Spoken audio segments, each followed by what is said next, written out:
The Market Days event on campus allows non-university vendors to showcase their merchandise. The event, sponsored by student involvement at Texas State, was held this week. Several vendors set up in the quad to sell their goods. Students were able to buy a wide variety of items, including cosmetics, jewelry, and food. The next Market Day is scheduled for February 14th next year.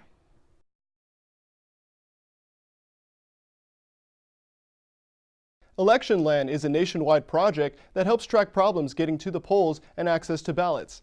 Texas State students were among those who volunteered this week to participate in the project. They analyzed and tracked voting issues in Texas. The students worked all day following different social media platforms to find anything that prevented voters from participating in the 2016 election. The information that students gathered was passed along to major news organizations for reporting purposes. The hope is for the project to be used in future elections as well.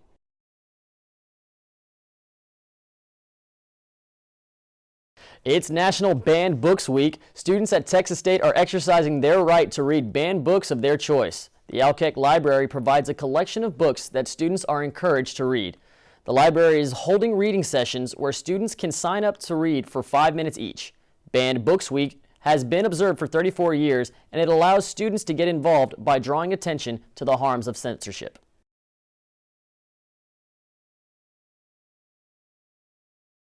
Many Bobcats are producing and directing short films to be entered in upcoming festivals.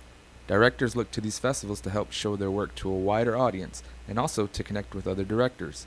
Film director Serge Garcia is taking advantage. He plans to network as much as possible. If we show good quality films, people in the festivals will be like, oh, well, that guy made that film? Oh, well, he's got to help us out. It's just that type of thing, that type of mentality, and why we're making the short films. Film festivals such as Rising Star and Love Filming Texas are attracting directors and producers. Senior Tegan Hooten says she's bringing her visual skills to the table. I wanted to use the green screen for visual effects, and I feel like this will help me stand out from others. Directors and visual storytellers are not the only ones who look forward to the film festivals. Actor Darwin Esquivel says he also plans to attend. And so it's very unfiltered entertainment that people get exposed to when they go to these, little festivals. And it really is cool seeing, a bunch of people watch you on the big screen. So I think that's the best thing about, working on these projects. Films are screened at several locations around San Marcos. Submissions are due in late December. For more information, students can contact Tom Copeland in the theater department. For Bobcat Update, I'm Jesse Garcia.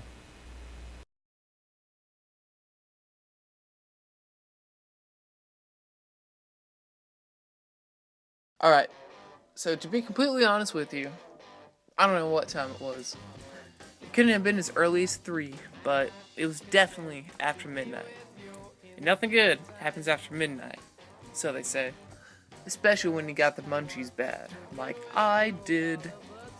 So, choosing to pull yet another all-nighter, I left the dark confines of my room and started my maiden voyage to HEB. While leaving the parking garage, I hadn't even driven 50 yards when I noticed something fishy about my car. But I thought, whatever, and pressed on. I was determined to make it there and back in one piece. So I thought. And the further I drove, the more I realized my cruise could be ever so smoother, especially in the left rear tire section. I had to stop pretending and face a hard truth that I had a flat tire. Well, flat tire is a bit of an understatement. Actually, it was more of a shredded tire, per se. And the thunk-thunk of the torn rubber was brutalizing my bumper like I was driving over a convoy of morbidly obese froggers. Stupid college kids leaving broken bottles of booze around. Who do they think they are? Come on. Anyway, I pulled into a ghost town-like parking lot off Ocarina and called roadside assistance pronto. They said it would be at least an hour and a half until they got their handyman out there to help me, because he had a commute from Lockhart. Great. Well, it actually turned out pretty great, because it took him 30 minutes and he fixed me up in under 20. I thanked him graciously and tipped him $10 for some Joe for the ride home.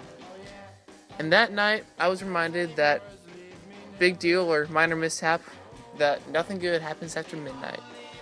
Ever. That, and I need to fix my bumper still.